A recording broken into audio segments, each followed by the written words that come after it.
Woolpack chef who's been at the heart of Emmerdale for over 25 years. After 4 marriages, 2 children and the most appearances in the show's history, Marlon Dingle has definitely had his fair share of drama. Hey, what about me gear? Coming in for you, son. Not a lot. It's more like what I can do for you. Marlon! How you doing, Mandy? You are Marlon! Sense of humour failure. Hello? Tricia. You all right? Oh, no. What's so wrong for making sure my own relatives have a roof over their head, am I? Oh, do you know what? Oh. Well, let's go inside. Put the kettle on, Paddy. There's a good loser. Oh. I'm here because of April. What are you saying to me? She's yours, Marlon. Marlon. There he is. Stand back, in case he hurls again. I pronounce you husband and wife. Mind? You let me go, this is not a joke. It's no joke, Mr. Dingle. Stag. Shh. I love you, Marlon Dingle. Oh, OK. Well, people said worse. Oh, sorry I'm late. I couldn't do my zip up. You'll always be my best man.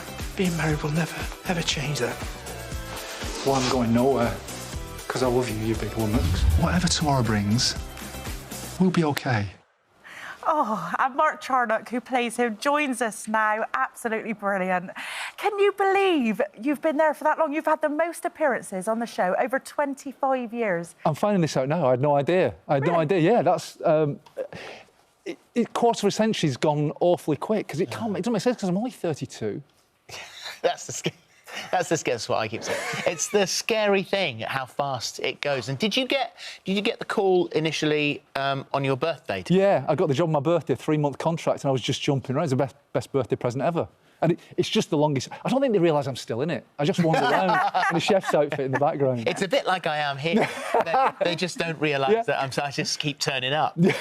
Did you watch it with your nan and your granddad? Yeah, when it was on in the afternoons in the 70s, it was essential viewing in my nan's house. So I ended up working with characters like Seth Armstrong and, you know, Mr. Turner, and it was for me it was overwhelming when I started, because I was properly starstruck. But yeah, it's a childhood thing for me. Yeah. Weirdly, I remember when the Dingles come to town, and I thought, oh, brilliant, a family just like her. Don't be saying that. So we really related to it then. But you've got a massive storyline coming up. Can you tell us a little bit about that? Well, in tonight's episode, Marlon, he thinks he's found the joy he's always been looking for. He gets engaged to Rona. They do this kind of mutual and accidental proposal to each other. So he's on top of the world, and then he runs back to his house to get the ring, and something overwhelms him, and he has a stroke, and the rug is pulled from under his entire life.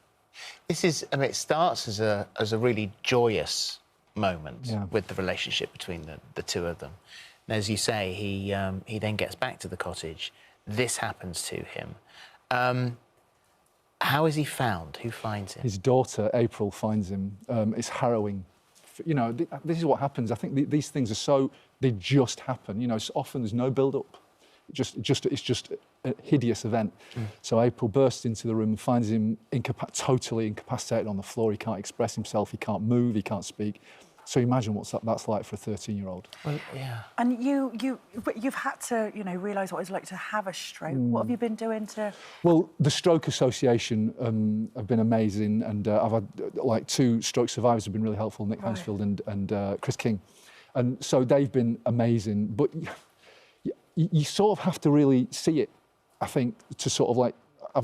thank goodness, I've not been really around anybody who's had one, but on YouTube, it's quite distressing viewing, but there's a lot of footage on YouTube of people having them, so I've been digging into all that, and it's been... the Stroke Association have been amazing, because they've had somebody on set with me who's been guiding me through it, scene by scene, you know, so Emmerdale's really, really gone to town on the research. There is an enormous amount of work that goes into putting stroke victims' lives back together again, as he finds out. I mean, he's a chef, you know, he uses his hands. He's got all of those things to begin to get his head round. There is a positive aspect to this. Well, I mean, overnight, the people, it's not just the stroke victim, it's the people around them who's overnight become carers. You know, just, close friends, partners, kids, their roles in life change utterly.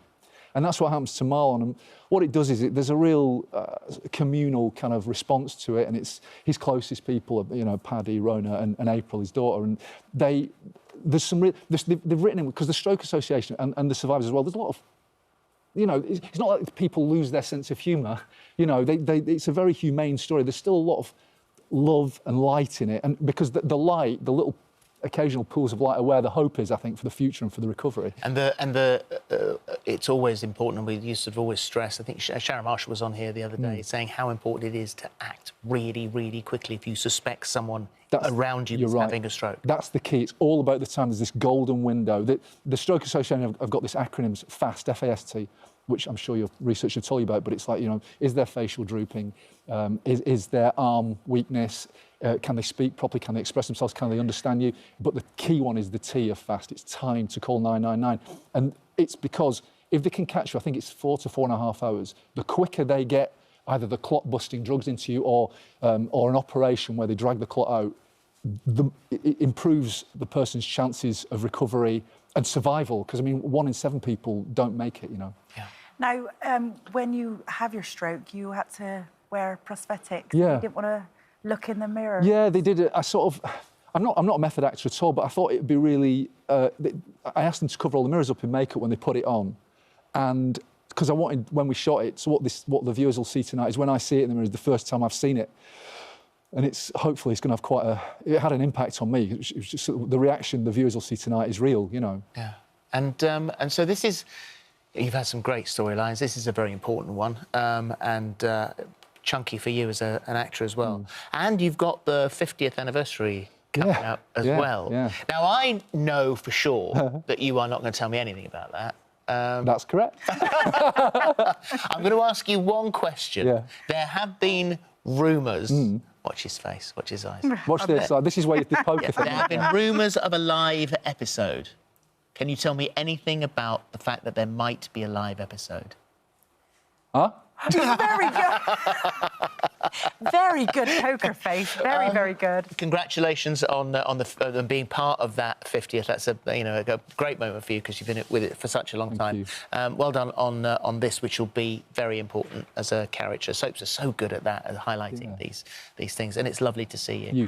You too. He's always such a nice person to see at events because if you walk into a room and you don't know anybody, and that's the thing that terrifies me the most. I walk in and think I don't know anyone. And he's so tall, you think, Mark Charnock's over there. Like a lamppost.